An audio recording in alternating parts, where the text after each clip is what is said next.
Hey everyone, the name is Chris Baracci. Welcome to comment time number 23. It's crazy that it's already the 23rd edition.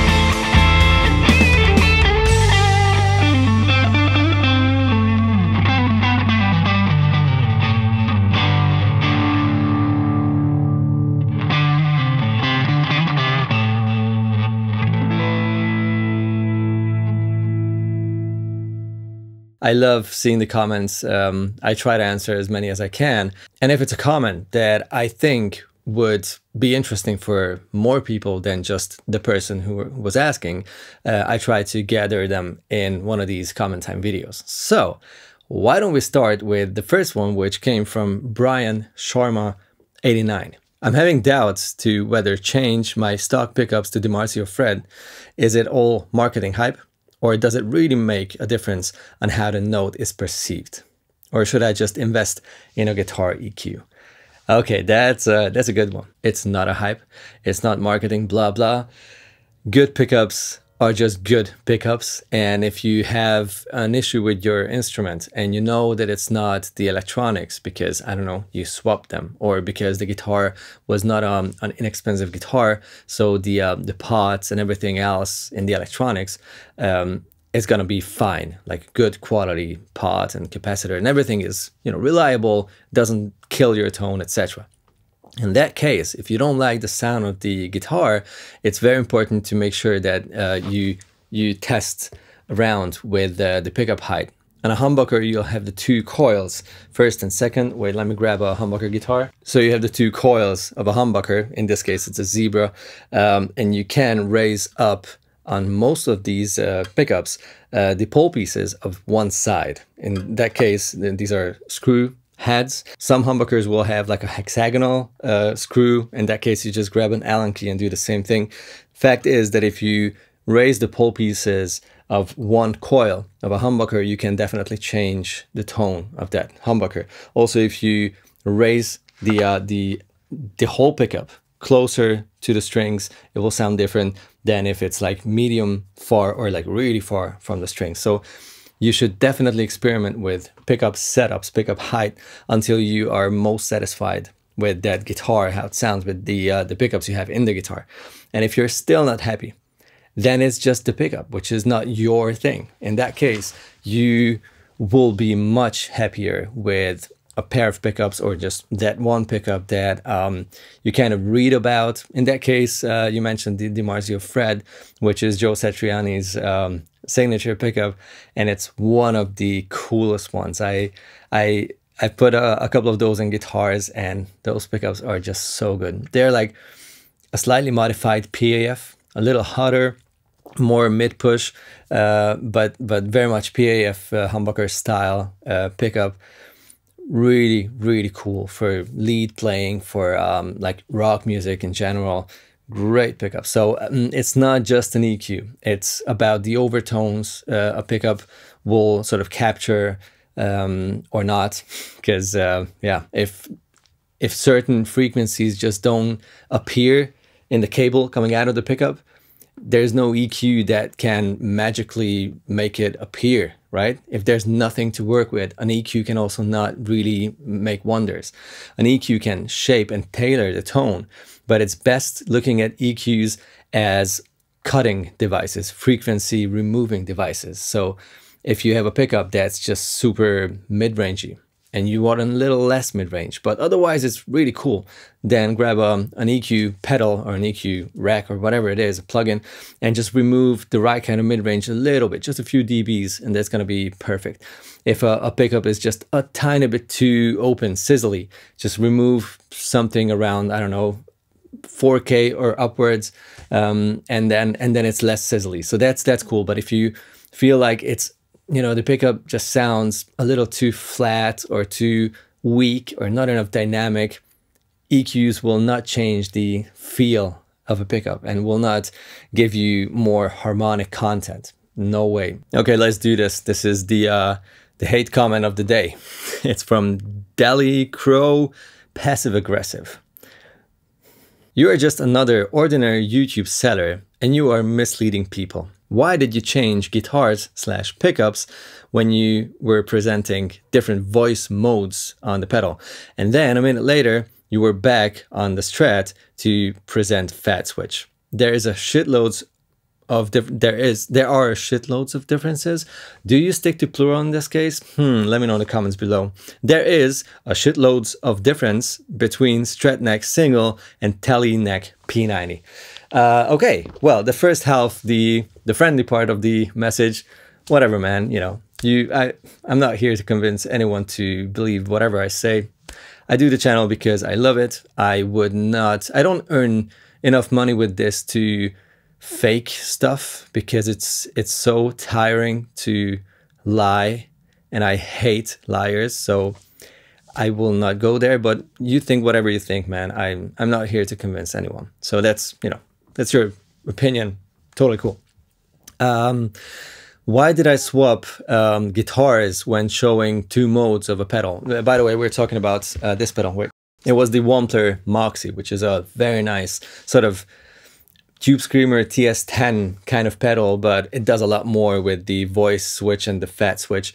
I loved it, and I've shown the regular clipping mode or tone of the pedal and the fat mode, which is an additional MOSFET clipping stage, basically. And the thing is, why did I swap guitars to show the two modes? So when I'm looking for a demo, a new pedal, a new guitar, whatever, I haven't played myself, I'm doing the same thing as what you are doing now. You know, I check out a guitar players or whatever, like a Thomann channel, something like that, and see if anyone did a demo on that piece of gear. What I want to get when I'm watching these videos is the best possible tones they can get out of those things, because I'm not interested in all the knobs at 12 o'clock kind of thing, you know, playing a pickup, like a bridge pickup, if it's a really harsh one, clean for 1 minute straight. Like, that's not something I would do. So I want to hear the best possible, like a reasonable setup or playing style for a certain setting. So on the Moxie, I had the mode switch on the normal clipping mode, and I had a sound. Then I was thinking about, okay, what would I play with that kind of sound? That's always how I approach my playing parts, especially in demos, obviously. It inspired me to do a certain thing, and for that certain thing, I wanted to play a certain guitar, because in my opinion, that was the best I was able to make that sound work. Because I don't want to show a sound with a non-fitting guitar playing something that's nonsense to play at that spot, and then switch over to another mode and then stick to the same guitar and just show what the difference is, but none of those two sounds were any good. Like, what does that help? Then you know how much more volume you have. Okay, sure. You know how much more low end or gain you have. Of course, yeah. But does that help you in any way to see what the pedal can give you? Or is it just a way of showing what a certain switch does on a certain pedal without helping you to decide if you like that pedal or not? So whenever I see a demo where someone's just, you know, playing an A and then switching over to another mode and then switching over to another mode, I'm like, oh, come on, that's not helping me.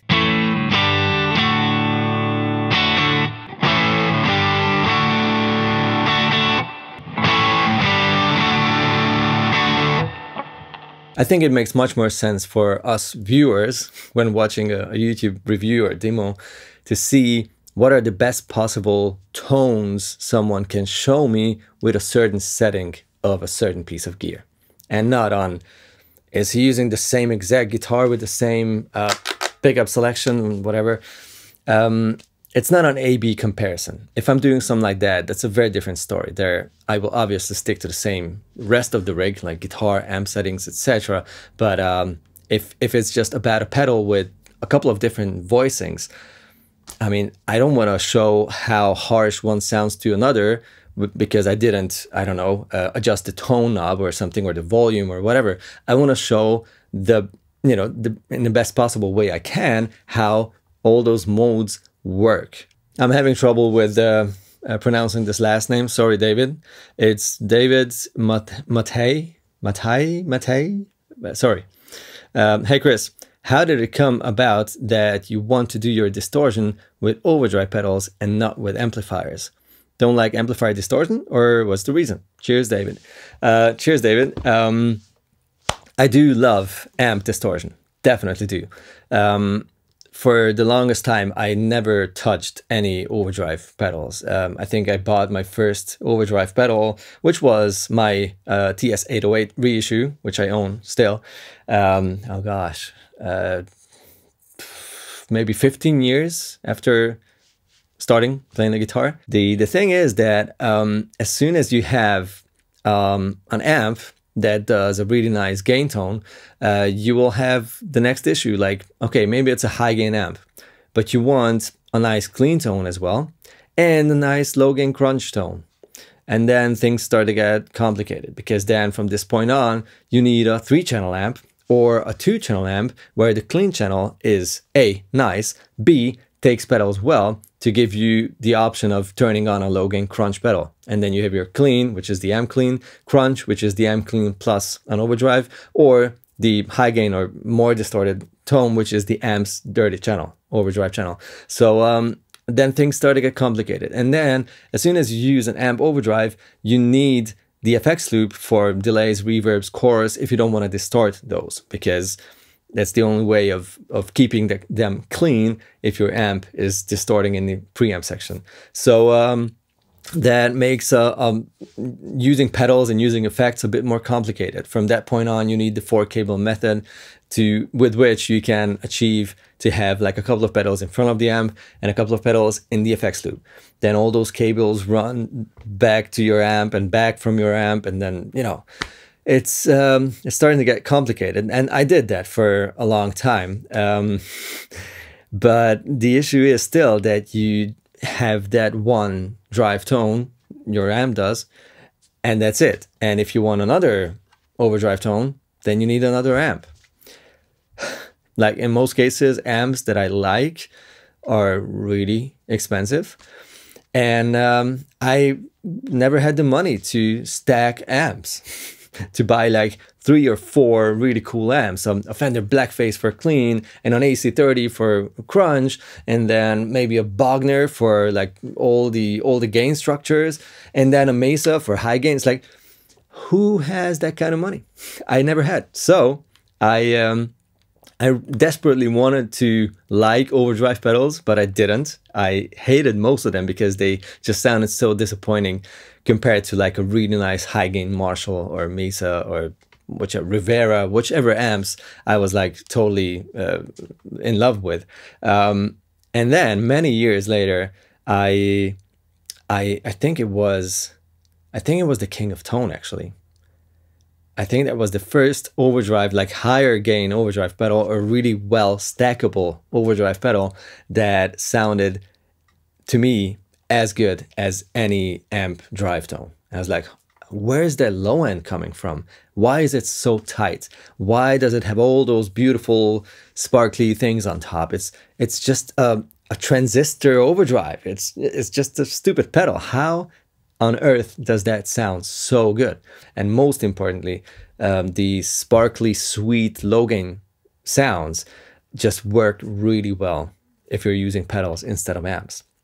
For some reason, I don't know, like the Bluesbreaker circuit is just one of the coolest sounds ever. And I'm talking about the Bluesbreaker pedal, the 90s Marshall pedal. Those styles of overdrives, like everything that's in a way based on the Bluesbreaker pedal, which is also the Wampler Pantheon, which is something I love. The Toxic Twins, the Caslater, the King of Tone. So many pedals, and in most cases I love these pedals because they give me a really cool core tone, and then I can tweak it. I can put a pedal in front of it or behind it, or an EQ in front of it or behind it, or a compressor in front of it or behind it, and magic happens. Next one is from Horsey, and it's related to this other comment I just answered. And also, by the way, Horsey is one of the regular viewers, and I really appreciate it. So cheers, Max. Hi, Chris. I wonder what you think is the core of your tone: amp, guitar, pedals, playing. Because I think you have a very recognizable style / tone. Cheers, Max. Thanks, man. That's probably the biggest compliment I can get. So thank you. That's a really hard thing to answer, especially if you have to choose just one thing. It's impossible to answer it because let's say it's not the guitar, because I play all kinds of guitars with all kinds of pickups, and if there's anything recognizable about my tone, then, you know, it with different guitars it's still the same, so it cannot be the guitar or the pickup. Probably the pedals.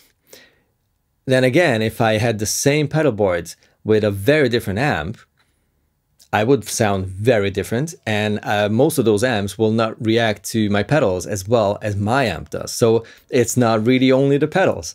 Let's move on to the amp. Okay, my rev is awesome, but I mainly use it clean, and I don't really use its overdrive channel that much. So the overdrive, which I almost have on for like a little drive or a ton of gain, is always coming from a pedal or more pedals. So if I say it's the amp and swap overdrives, I will sound different. So it's not only the amp.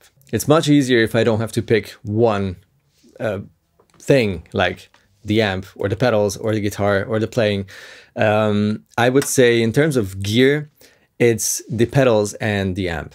Those two are absolutely crucial. If I have different pedals and a different amp and I don't like it, I sound very different. I play even worse than in my videos because I don't feel comfortable, and that just kills my inspiration. I hate it.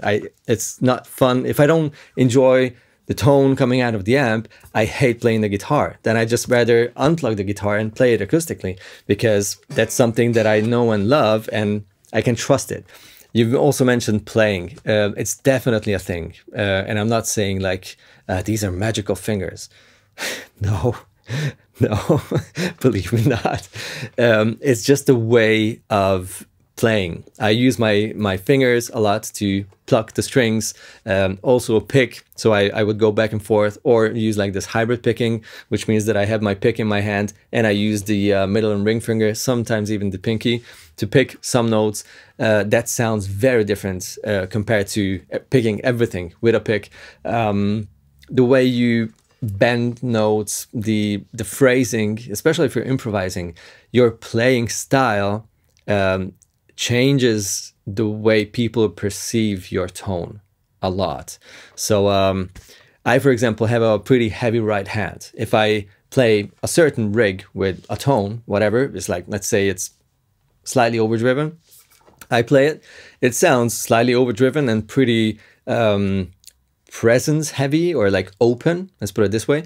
And I have a really good friend, a colleague at Thomanns, Sasha, in the guitar department, and he's such a good guitar player, but he definitely has a way lighter touch. So when he plays the same tone, it will be less distorted, and it will just sound more, well, pleasant, or just rounder, because he doesn't pick the string that hard, or hit the string that hard with the pick. He just has a way more delicate playing style and a much faster technique. He's so good. But yeah, that's a different story. We just sound radically different on the same exact amp. For example, we did that a number of times. Like, there was a new amp coming in the Thomanns store, and we had it in the showroom, and we were like, oh, we need to try that. And we went in the amp room and plugged a guitar in. I played it, and then he took the guitar, and the amp sounded so different. He was like, whoa, huh? Did you change something? So, nope, nope, nothing. All right, here's a practical one. The answer is going to be way shorter this time, don't worry. It's from a fellow Hungarian, Laszlo Ravas. See ya. Hi, Chris. Do you have experience about how the clean channel of the Rev Dynamis, my amp, the white one over there, compares to the Rev D20? This amp, which is the smaller 20-watt version of my 40-watt Rev, and they are sort of brothers and sisters in a way. What would be the biggest difference is the actual question. Not a lot, man. They have a very similar clean channel. The Dynamis also has a drive channel, and the D20 only has one. It's a pedal platform amp. That's what they were focusing on when they were designing the D20. Sorry, it's a little dusty. It has one channel with 3-band EQ, gain and volume. That's the difference, because the Dynamis doesn't have a gain knob. It's like open all the time, and with the volume, you sort of decide how ridiculously loud it is, because it's ridiculously loud. You can make it sound quiet, but as soon as you arrive to like a 9 o'clock setting on that volume, you're at, I don't know, 110 dBs, like proper stage volume. So this is different. This is very different. First of all, because it has a 20-watt, 5-watt, 4-watt switch, which is helpful.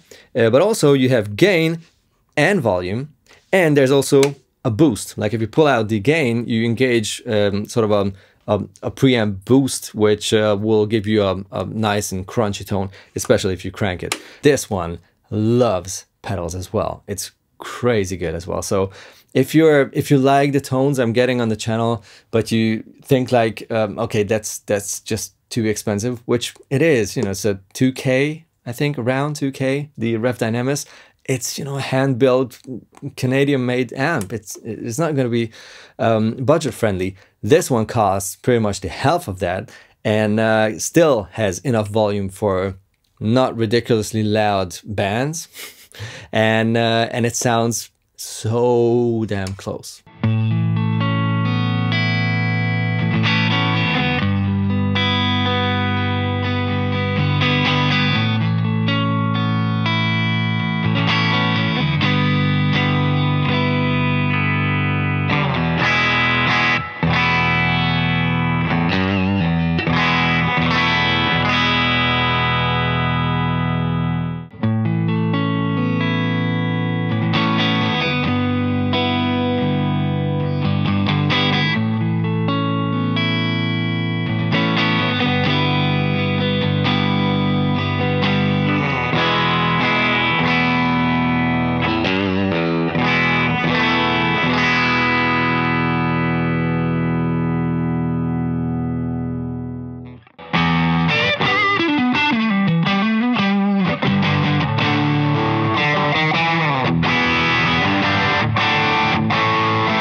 And the last one is from James. He wrote this under my Wampler Pantheon Deluxe review, where I did a short comparison between the Wampler Pantheon Deluxe and my King of Tone. And here's the comment. The Pantheon Deluxe boutique voiced circuit is the left hand, the yellow LED one. The one you used in the comparison is voiced like an original Bluesbreaker pedal. I see lots of comments here saying that the KOT sounds a lot better, but it's not an apples to apples comparison. The yellow channel does get a lot closer, and you wouldn't have to wait 3 years to pay exorbitant prices or on Reverb to get one of these. A great and versatile pedal. You are absolutely right. I'm trying to find that pedal. There you go. This is an amazing pedal. I love the Pantheon Deluxe. It has the side, the left side, which is the the original Wampler Pantheon pedal, and the right side is, according to Brian and James, as he wrote in the comment, that's more of a traditional Bluesbreaker side. So closer to the original actual Marshall Bluesbreaker pedal. I know that, James. I obviously had to check all the infos on the pedal before I shot my video. And I was ready to accept that fact. I was planning on comparing my King of Tone to this side of the pedal. But when I started doing it, the upper mid-range and the presence was so different, like so different, that I realized that doesn't make any sense. It sounds so much like a Wampler pedal, because Brian Wampler just has his taste, and most of his drive pedals have a certain upper mid-range thing, or like a presence thing. If you know, maybe even own Wampler pedals, I'm pretty sure you know what I'm talking about. The King of Tone just sounds so different that I was like, okay, then maybe I'll just not do the comparison because it's pointless. It's a great sounding pedal, this side, the left side of it, but it's just not even close to that experience. Why even, comparing it? And then, out of curiosity, I switched over to the more traditional Bluesbreaker side, and I was like, wait a second, this is actually pretty damn close.